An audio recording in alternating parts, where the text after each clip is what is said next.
সোমবার চিত্রনায়িকা ববিতার নামে ছড়ানো ভুয়া ফেসবুক পোস্টে তার গুরুতর অসুস্থতার গুজব ছড়িয়ে পড়ে, যা নিয়ে অভিনেত্রী নিজেই স্পষ্ট করলেন সত্যতা। বিস্তারিত অঞ্জলি কবিরের ডেস্ক রিপোর্টে।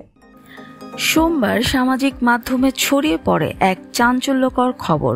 চিত্রনায়িকা ববিতা গুরুতর অসুস্থ। মুহূর্তেই এই খবর ভাইরাল হয়ে পড়ে নেট দুনিয়ায়।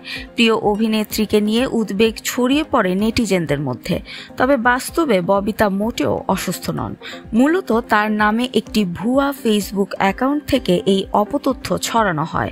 বিষয়টি নিয়ে গণমাধ্যমে মুখ খুলেছেন আন্তর্জাতিক খ্যাতিসম্পন্ন এই অভিনেত্রী নিজেই। তিনি বলেন, আমি ফেসবুক ব্যবহার করি না, এটা বারবার আমি বলেছি। তারপরেও ফেসবুক থেকে এমন একটি স্পর্শকাতর খবর ছড়ানো হলো, এতে আমি ভীষণ দুঃখ পেয়েছি। ভুয়া অ্যাকাউন্টের বিষয়ে এর আগে আইনি পদক্ষেপ নেওয়া হয়েছিল বলেও জানান তিনি। ববিতার ভাষ্য, আমি আইনি পদক্ষেপ নিয়েছি এর আগে, কিন্তু আমার ওই ফেসবুক অ্যাকাউন্ট কে বা কারা চালায় আর এমন খবর ছড়ায় তা কোনোভাবেই শনাক্ত করা যায়নি। এর আগেও এমন ঘটনা ঘটেছিল বলে জানান ববিতা। তিনি বলেন, এর আগে আমার মৃত্যুর খবর ছড়ানো হয়েছিল ফেসবুকে। চিন্তা করেন, এমন স্পর্শকাতর খবর শোনার পর আমার আত্মীয় স্বজনের মনের কি অবস্থা হয়। আমি আসলে এ বিষয়ে কি করব বুঝে উঠতে পারছি না। আমি হাল ছেড়ে দিয়েছি। ববিতা মনে করেন, এসব ভুয়া ফেসবুক অ্যাকাউন্টের বিরুদ্ধে কঠোর পদক্ষেপ নেওয়া প্রয়োজন। তিনি অনুরোধ করে বলেন, আমি এখন ঢাকাতেই আমার গুলশানের বাসায় আছি।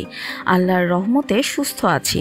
আপনারা একটু লিখে দেন যে আমার কোনো ফেসবুক নেই আর আমি সুস্থ অবস্থায় বাসাতেই আছি। প্রসঙ্গত, গতকাল সোমবার ববিতার নামে পরিচালিত একটি ভুয়া ফেসবুক অ্যাকাউন্ট থেকে স্যালাইন লাগানো হাতের ছবি পোস্ট করে লেখা হয় যে তিনি গুরুতর অসুস্থ। ফলে অনেকেই বিশ্বাস করে বসেন খবরটি। শুধু সাধারণ ভক্তরাই নন, অনেক সহকর্মী তারকাও বিভ্রান্ত হন এই ভুয়া পোস্ট দেখে।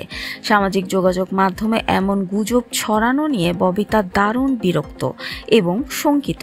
তিনি চান প্রশাসন ও সংশ্লিষ্ট কর্তৃপক্ষ বিষয়টি গুরুত্বের সঙ্গে দেখবে এবং ভুয়া আইডিগুলোর বিরুদ্ধে কঠোর ব্যবস্থা নেওয়া হবে।